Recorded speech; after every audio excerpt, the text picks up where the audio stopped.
Hello दोस्तों। तो आपका स्वागत है फिर से अपने चैनल सुजय पाठक जी में। और आज हम लोग सीट नंबर 39 लेकर आए हैं। ठीक है, सीट नंबर कितना तो 39 लेकर आए हैं। और 38 सेट का वीडियो पीछे डाला जा चुका है, जो लगातार चलते ही जा रहा है और आगे भी आता ही रहेगा ये वीडियो, और सेट आगे बढ़ता रहेगा। ठीक है, तो आप वीडियो को पूरा जरूर देखिए। इसमें कुल 30 प्रश्न लिए गए हैं जो साइंस से लिए गए हैं। ठीक है, और किस ये सारे जो प्रश्न हैं वो RRB, ALP, NTPC technician grade 3 और ग्रुप डी के सारे PYQ लिए गए हैं। ठीक है, तो आप वीडियो को पूरा देखिए और आप अपने आप को जज जरूर कीजिए कि इसमें से कितना आपसे बन रहा है। ठीक है, अगर आपका इसमें 20-25 बन रहा है तो आपकी तैयारी लगभग अच्छी है। ठीक है, तो ये सारे PY क्यों है तो इसको देखना भी बहुत ज़रूरी है। ठीक है, चलिए बिना देरी किए हुए हम लोग अपने अपने प्रश्नों के आगे बढ़ते हैं। तो पहला प्रश्न से स्टार्ट करते हैं।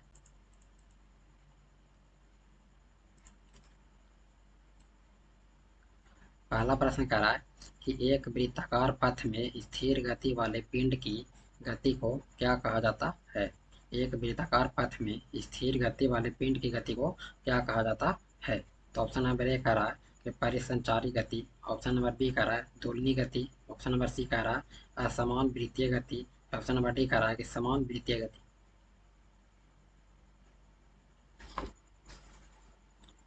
तो इसका आंसर क्या हो जाएगा। तो इसका आंसर हो जाएगा ऑप्शन नंबर डी। ठीक है, समान वृत्तीय गति। ठीक है, ऑप्शन नंबर डी इसका सही हो जाएगा। एक वृत्ताकार पथ में स्थिर गति करने वाले पिंड की गति को समान वृत्तीय गति कहा जाता है। जैसे में सूर्य के चारों ओर ग्रहों का चक्कर लगाना, पृथ्वी के चारों ओर चंद्रमा का चक्कर लगाना, घड़ी की सुइयों की गति और परमाणु के कक्ष में इलेक्ट्रॉनों की गति। ठीक है, तो ये सब जो गति हुई वो क्या है तो समान वृत्तीय गति है। ठीक है, तो चलिए आगे चलते हैं। तो अगला प्रश्न क्या कह रहा है। अगला प्रश्न कह रहा है कि जब कोई वस्तु वृत्तीय पथ पर गति करती है तो घूर्णन करती हुई वस्तु पर केंद्र की ओर लगने वाले बल को बल कहलाता है। फिर से एक बार पढ़ते हैं कि जब कोई वस्तु वृत्तीय पथ पर गति करती है तो घूर्णन करती हुई वस्तु पर केंद्र की ओर लगने वाला बल कहलाता है।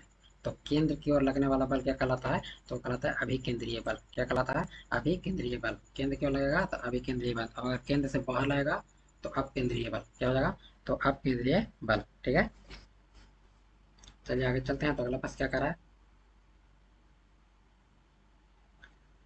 किसी दोलक द्वारा एक आयाम पूरा करने में लिया गया समय क्या कहलाता है। किसी दोलक द्वारा एक आयाम पूरा करने में लिया गया समय क्या कहलाता है। ऑप्शन नंबर ए करा कि आयाम।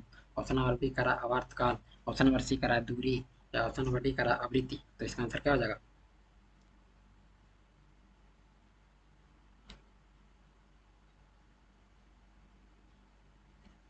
इसका आंसर हो जाएगा ऑप्शन नंबर बी आवर्तकाल। ठीक है, क्या हो जाएगा तो आवर्तकाल इसका आंसर सही हो जाएगा। ठीक है, चलिए आगे चलते हैं। तो अगला प्रश्न क्या करा। अगला प्रश्न कह रहा है कि किसी सैटेलाइट और पृथ्वी के बीच आकर्षण का गुरुत्वाकर्षण बल रिक्त स्थान को तेजी प्रदान करता है। क्या कह रहा है कि किसी सैटेलाइट और पृथ्वी के बीच आकर्षण का गुरुत्वाकर्षण बल को तेजी प्रदान करता है। तो क्या कौन सा तेजी प्रदान करता है। तो ए नंबर कह रहा है कि अभिकेंद्रीय बल। ऑप्शन नंबर बी कह रहा है तनाव। या ऑप्शन नंबर सी कह रहा है कि समतलीय बल। या ऑप्शन नंबर डी कह रहा है अपकेंद्रीय बल।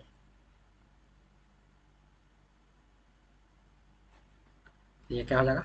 तो हमने बताया था क्या कि ये पृथ्वी का उपग्रहों का उसके चक्कर लगाना क्या हो जाएगा तो अभिकेंद्रीय बल हो जाएगा। तो ऑप्शन नंबर ए इसका सही हो जाएगा अभिकेंद्रीय बल। ठीक है, क्या हो जाएगा तो अभिकेंद्रीय बल जो केंद्र की ओर चक्कर लगे। ठीक है, चलिए आगे चलते हैं। तो अगला प्रश्न क्या करा। अगला प्रश्न कह रहा है कि झूले पर बैठे लड़के की गति रिक्त स्थान होती है। झूले पर बैठे लड़के की गति रिक्त स्थान होती है। कोई भी झूला पर कोई अगर कोई झूल रहा है तो उसकी गति की क्या कहलाएगी। एक समान गति, वृत्तीय गति, असमान गति या आवर्ती गति।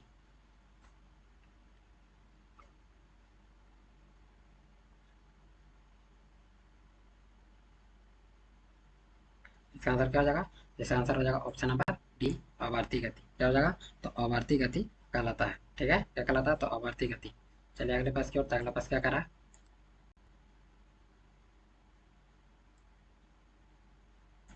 यदि पृथ्वी पर आपका वजन 38 किलो है तो बुध ग्रह पर उसका वजन कितना होगा। ठीक है। अगर पृथ्वी पर वजन कितना है, 38 किलो है, तो बुध ग्रह पर उसका वजन कितना होगा?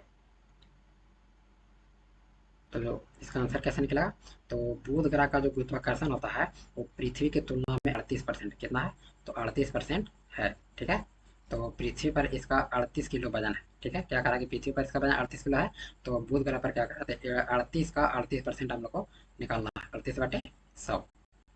ठीक है, तो इसको काटिएगा तो 50 इसको काटिए 2 से, तो 2 1 दो और 9 दूनों का 18, इन्हें से काटिए 25 बार में और ये काटिए 19 बार में। ठीक है, अब इसको गुना कर दीजिए, तो 19 19 का 19 में गुना करिए तो कितना होगा? 19 का स्क्वायर एक बार बता दीजिए कितना हो जाएगा? तो 19 का स्क्वायर हो जाएगा 361। ठीक है, बट्टा में 25। अब 25 को भागा दे दीजिए तो एक बार में 25 रहेगा। ठीक है, और तो 25 घटेगा तो कितना बचेगा? 11, तब सब 111 हो जाएगा। ठीक, तो 25 चौके 100, अगर इसको हम 100 लगा देंगे तो कितना बचेगा? फिर 11 बचेगा, फिर 25 चौके 100 पॉइंट बैठा देंगे तो जीरो बढ़ेगा, 25 चौके 100, तो 14.4 के लमसम आएगा। तो कितना आ गया? तो ऑप्शन नंबर डी ही इसका सही हो जाएगा, 14.3। ठीक है, कितना हो जाएगा? तो ऑप्शन नंबर डी इसका सही हो जाएगा। ठीक है, चलिए आगे चलते हैं। तो अगला पास क्या करें? अगला पास कह रहा है कि दिए गए दो कथनों ए और बी में से कौन सा या कौन से सत्य है? गुरुत्वाकर्षण बल क्या है? कौन सा सत्य है ये बताना है। ठीक है, तो ऑप्शन नंबर ए कह रहा है कि दो वस्तुओं के द्रव्यमान के गुणन का सीधा अनुपातिक होता है। ऑप्शन नंबर बी कह रहा है कि दो वस्तुओं के बीच की दूरी के वर्ग के सीधा अनुपातिक होता है।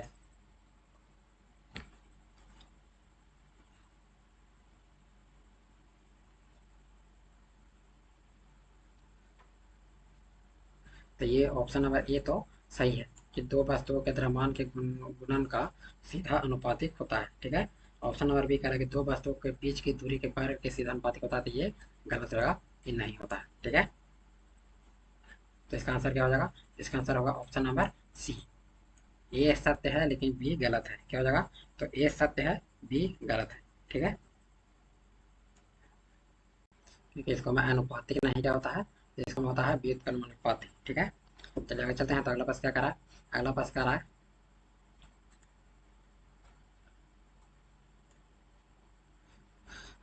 सार्वत्रिक गुरुत्वाकर्षण नियतांक जी का ऐसा मात्रक होता है। सार्वत्रिक गुरुत्वाकर्षण नियतांक जी का ऐसा मात्रक होता है। यहाँ तो जी मैंने कैपिटल जी है। कैपिटल जी का ऐसा यूनिट क्या होता है इसके बारे में बताना है। तो इसका आंसर क्या हो जाएगा? तो इसका ऐसा यूनिट होता है न्यूटन मीटर स्क्वायर के जी -2 है, तो इसको क्या है? न्यूटन मीटर स्क्वायर बटे के जी स्क्वायर। ठीक है, तो ऑप्शन नंबर बी इसका सही हो जाएगा। चलिए अगले पास की ओर। तो अगला पास क्या करा है?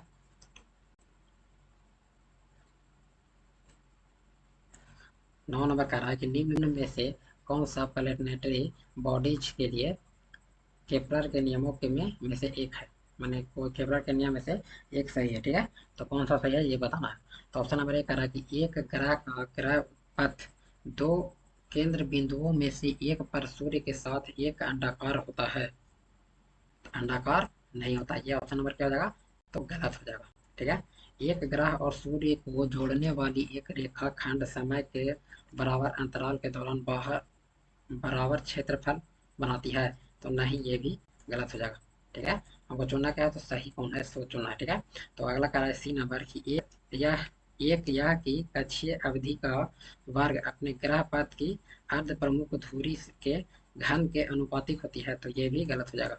ठीक है, अगला कह रहा है कि कक्षीय अवधि ग्रह के द्रव्यमान पर निर्भर होता है, तो ये सही है कि कक्षीय गति जो कक्षीय अवधि ग्रह के द्रव्यमान पर निर्भर करता है। ठीक है, चलिए अगले पास की ओर चलते हैं। ठीक है, अगला कह रहा है कि ग्रहों की गति के नियम की खोज किसने की थी? ग्रहों के गति के नियम की खोज किसने किया था? तो ग्रहों की गति के नियम का खोज किसने किया था? तो वो किया था केपलर के द्वारा। किसके द्वारा किया गया था? तो केपलर के द्वारा खोजा गया था। ठीक है, चलिए अगले पास की ओर। तो अगले पास क्या करा है? अगला हमारे पास कह रहा है कि जब सोडियम बाइकार्बोनेट को पीएच पेपर की पट्टी पर रखा जाता है तो पट्टी का रंग रिक्त स्थान होगा। तो पट्टी का रंग क्या होगा वो बताना। तो ऑप्शन नंबर ए कह रहा है कि हरा हो जाता है। ऑप्शन नंबर बी कह रहा है कि परिवर्तित नहीं होता है। ऑप्शन नंबर सी कह रहा है कि नीला हो जाता है। तो ऑप्शन नंबर डी कह रहा है कि पीला हो जाता है। क्या करा कि जब सोडियम बाइकार्बोनेट को पीएच पेपर की पट्टी पर रखा जाता है तो पट्टी का रंग क्या हो जाता है? पट्टी का रंग परिवर्तित नहीं होता। ऑप्शन नंबर बी इसका सही जगह। ठीक है, तो पट्टी का रंग क्या होता है? तो परिवर्तित नहीं होता है। ठीक है, चलिए आगे चलते हैं। तो अगला प्रश्न क्या करा कि निम्नलिखित में से कौन सा क्षार नहीं है? निम्नलिखित में से कौन सा क्षार नहीं है? कौन सा क्षार नहीं है इसके बारे में बताना है।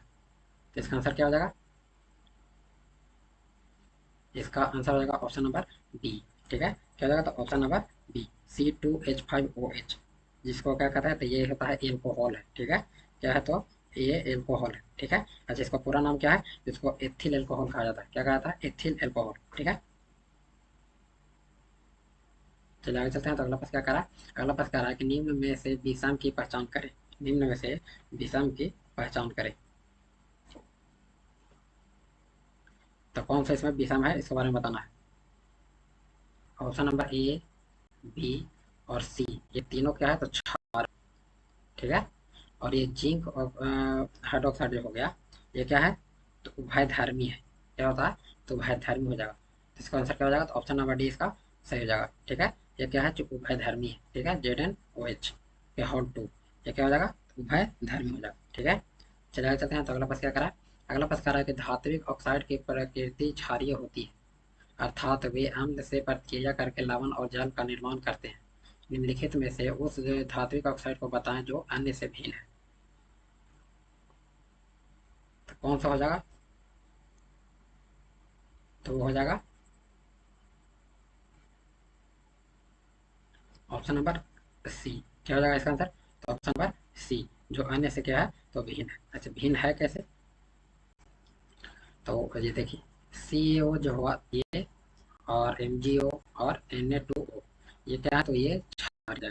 ठीक है, ये क्षारीय ऑक्साइड है। ठीक है, ये क्या हो जाएगा? तो क्षारीय ऑक्साइड हो जाएंगे। लेकिन ये क्या है? तो ये क्षारीय और अम्लीय दोनों इसमें पाया जाता है, इसलिए इसको क्या कहा जाता है? तो इसको कहते हैं हम लोग उभयधर्मी। ठीक है, इसमें क्षारीय और अम्लीय दोनों का गुण पाया जाता है, वो क्या हो जाएगा? तो उभयधर्मी हो जाएगा। ठीक है,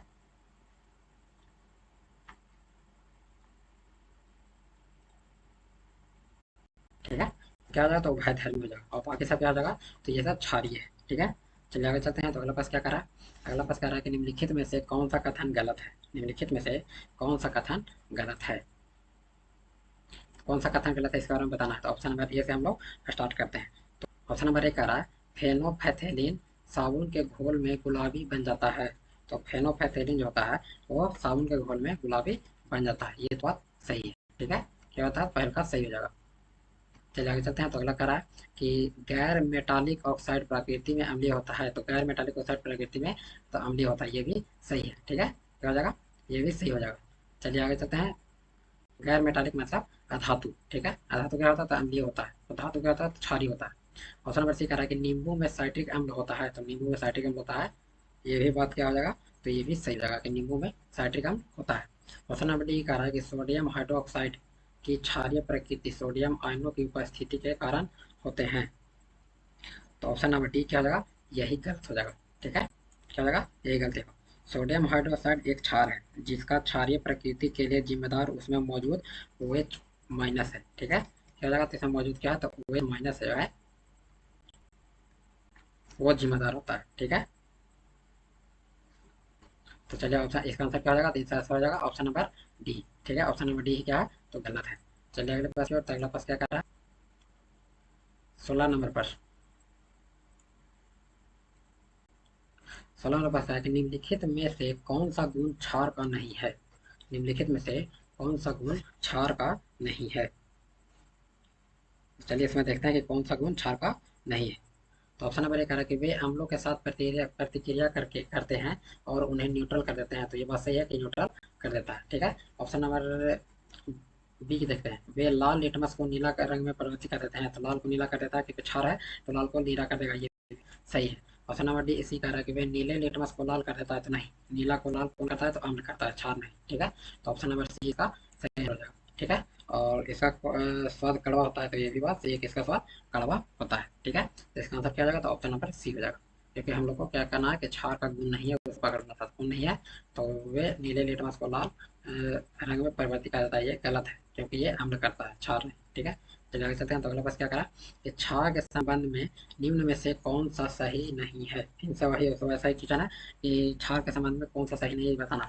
ऑप्शन नंबर ए कह रहा है कि लाल लिटमस को नीला कर देता है। तो लाल लिटमस को नीला कर देता है, तो ये सही है। लाल लिटमस को क्या करता है, तो नीला कर देता है, ठीक है। ऑप्शन नंबर बी कह रहा है कि यह जलीय अथवा द्रव विलयनों में OH माइनस आयन का निर्माण करता है। तो ये भी सही है कि OH माइनस आयन का निर्माण करता है, ठीक है। अगला क्या करा कि इसका स्वाद कसैला होता है। तो एक कड़वा कसैला एक ही जैसा होता है, तो क्या कहते हैं, ये भी सही हो जाएगा ऑप्शन नंबर, ठीक है। ऑप्शन नंबर डी कह रहा है कि नीले लिटमस को लाल कर देता है। तो ये पहले बताया कि ये अम्ल का काम है, जो नीला को लाल कर देता है। तो कौन सा गलत है, तो ऑप्शन नंबर डी गलत है, इसलिए ऑप्शन नंबर डी ही सही आंसर हो जाएगा, ठीक है। चलिए आगे चलते हैं। तो अगला प्रश्न क्या करा है कि निम्नलिखित में से कौन कौन क्षार का गुण नहीं है। फिर वैसा ही आ गया, ये कौन क्षार का गुण नहीं है। तो ऑप्शन नंबर ए कह रहा है कि ये लाल लिटमस को नीला कर देता है। तो ये सही है, ये लाल लिटमस को नीला कर देता है। ये पानी में हाइड्रोजन आयन उत्पन्न करते हैं। तो ये पानी में हाइड्रोजन आयन उत्पन्न करता है, तो नहीं, ये पानी में हाइड्रोजन उत्पन्न नहीं करता है, ठीक है। तो ऑप्शन नंबर बी इसका सही आंसर हो जाएगा। कौन सा गलत है, तो ऑप्शन नंबर बी ही गलत है, ठीक है। तो चलिए अगले प्रश्न की ओर चलते हैं। तो अगला प्रश्न क्या करा, निम्न में से क्षार के गुणों के संबंध में कौन सा कथन गलत है। कौन सा कथन गलत है ये बताना है, ठीक है। किसके संबंध में, तो क्षार के संबंध में, ठीक है। क्षार के संबंध में और गलत कथन को चुना था। ऑप्शन नंबर एक है कि नीले लिटमस को लाल कर देता है। तो पहले नंबर एक गलती हो जाएगा, ठीक है। ये नीला को लाल नहीं, लाल को नीला करता है कौन, तो क्षार क्या होता है, तो लाल से नीला। और ये गुण जो देखा गया है, ये गुण किसका है, तो ये गुण हो जाएगा अम्ल का। किसका हो जाएगा, तो ये गुण हो जाएगा अम्ल का, ठीक है। और बाकी सब इसका सही ही होगा। तो क्षार में कड़वापन स्वाद होता है, ये तो सही है। क्षार छूने में मुलायम होता है, ये भी सही है। क्षार विलयन में बिजली संचालित करते हैं, तो वे इलेक्ट्रॉन है, ये भी सही है, ठीक है। चलिए आगे चलते हैं। तो अगला प्रश्न क्या करा कि निम्न में से कौन सा क्षारीय विलयन नहीं है। कौन सा इसमें जो है, जो क्षारीय विलयन नहीं है।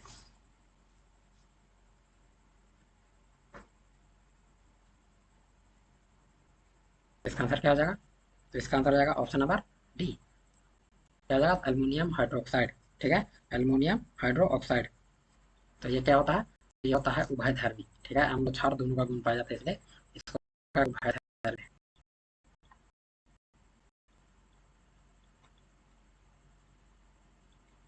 ठीक है। और बाकी सब जो दिया हुआ है वो क्या है, तो ये सब क्षार हो जाएंगे, ठीक है।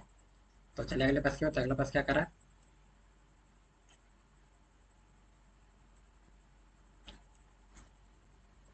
निम्नलिखित में से कौन सा तिलचट्टे तथा अन्य कीटों का उत्सर्जक अंग है।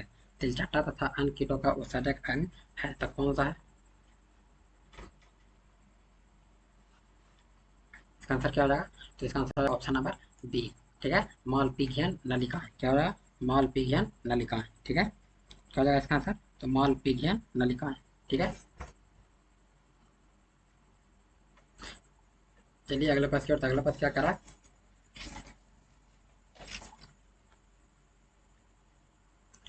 जंतुओं का कौन सा समूह विशेष रूप से मुक्त रूप से रहने वाले समुद्री जीव है।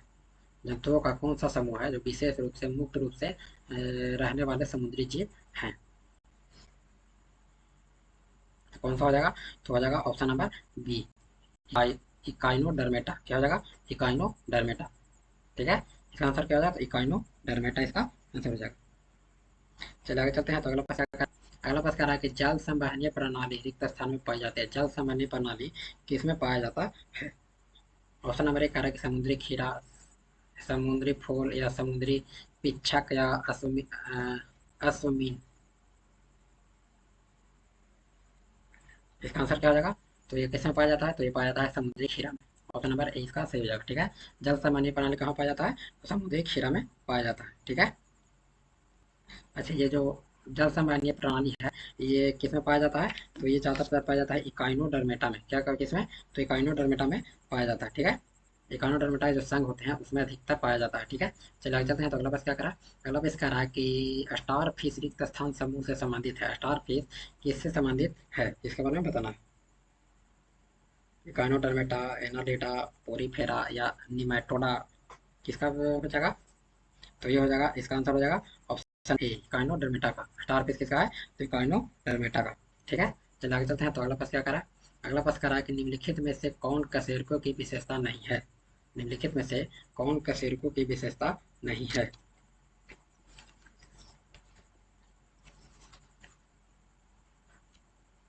ऑप्शन नंबर ए कह रहा है कि पृष्ठ रज्जु। ऑप्शन नंबर बी कह रहा है व्यासीय समिति। ऑप्शन नंबर सी कह रहा है आंतरिक कंकाल। ऑप्शन नंबर डी कह रहा है कि द्विविभागीय समितियां। तो इसका आंसर क्या हो जाएगा? तो इसका आंसर हो जाएगा ऑप्शन नंबर डी। क्या हो जाएगा? व्यासीय समिति। ऑप्शन नंबर बी क्या हो जाएगा? सही हो जाएगा व्यासीय समिति।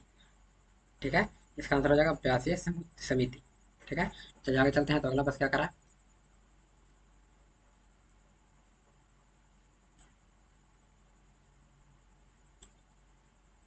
निम्न में से कौन सा कथन गलत है? इसमें से कौन सा कथन गलत है ये बताना है। तो ऑप्शन सभी रज्जु की मैंने कार्डेटा रिक्त स्थान होता है। सभी रज्जु की मैंने कार्डेटा रिक्त स्थान होता है। ठीक है, तो चलिए पढ़ते हैं। ऑप्शन नंबर ए में पृष्ठीय तंत्रिका नल होता है। ऑप्शन नंबर बी डिप्लोप्लास्टिक होता है। या ऑप्शन नंबर सी सिलोमेर होता है। या ऑप्शन नंबर डी में मेरुदंड होता है। तो इसका आंसर क्या हो जाएगा? तो इसका आंसर हो जाएगा ऑप्शन नंबर बी डिप्टोब्लास्टिक होता है। क्या होता है? तो डिप्टोब्लास्टिक होता है। ठीक है, चलिए आगे चलते हैं। तो अगला प्रश्न क्या करा है? 27 नंबर प्रश्न करा है कि निम्नलिखित में से कौन सी कशेरुकियों की एक विशेषता नहीं है। ठीक है, कशेरुकियों का विशेषता नहीं है, इसमें से सब बताना है। तो ऑप्शन नंबर ए कह रहा है कि उनके जीवन के एक स्तर पर पृष्ठ रज्जु मन नोटोकॉड का निर्माण होता है। तो ये सही है। ठीक है, ये विशेषता सही है। ऑप्शन नंबर बी कह रहा है वे असममित होते हैं। तो ये गलत हो जाएगा। ठीक है, क्या हो जाएगा? तो ये गलत हो जाएगा। कौन विशेषता नहीं है? तो ऑप्शन नंबर बी कहीं वैसा असममित होता है, ये गलत है। ठीक है, वे असममित नहीं होता है। ठीक है, चलिए आगे चलते हैं। तो अगला प्रश्न क्या करा है?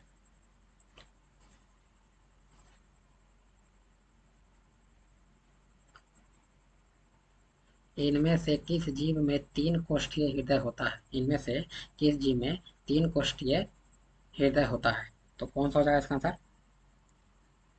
तो मछली का कितना होता है? तो मछली का दो कोष्ठीय होता है। ठीक है, पक्षी का चार,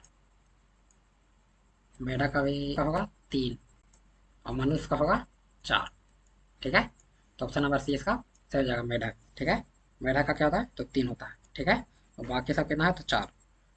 बाकी सब नहीं, मछली का दो ही होता है। पक्षी का चार, मनुष्य का चार। चलिए आगे चलते हैं। तो अगला प्रश्न क्या करा? रिक्त स्थान में दोहरा परिसंचरण नहीं होता है। इसमें दोहरा परिसंचरण नहीं होता है।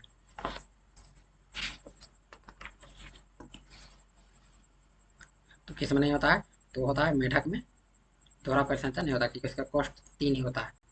दोहरा परिसंचरण नहीं हो पाता। ठीक है, चलिए आगे चलते हैं। तो अगला प्रश्न क्या कर रहा है आज के लिए?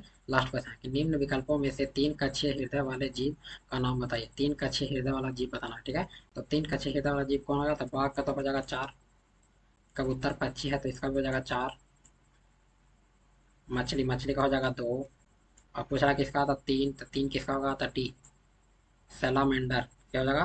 तो ऑप्शन नंबर डी इसका सही हो जाएगा सैलामेंडर। ठीक है, क्या हो जाएगा? सैलामेंडर। सैलामेंडर का कितना होता है? तो तीन होता है। तो आज के लिए बस इतना ही। और पढ़ते रहिए। अगर कोई दिक्कत हो तो कमेंट जरूर कीजिए, और अगर वीडियो अच्छा लगे तो लाइक करिए, सब्सक्राइब करिए, दूसरों को शेयर भी कीजिए। और ऐसे ही हर वीडियो में आप वीडियो को देखिए और उसको बनाने का प्रयास कीजिए। ये बहुत लाभदायक है, क्योंकि सारे पी वाई क्यू हैं, और पी वाई क्यू कोई पढ़ना बहुत जरूरी होता है। तो आज के लिए बस इतना ही। धन्यवाद।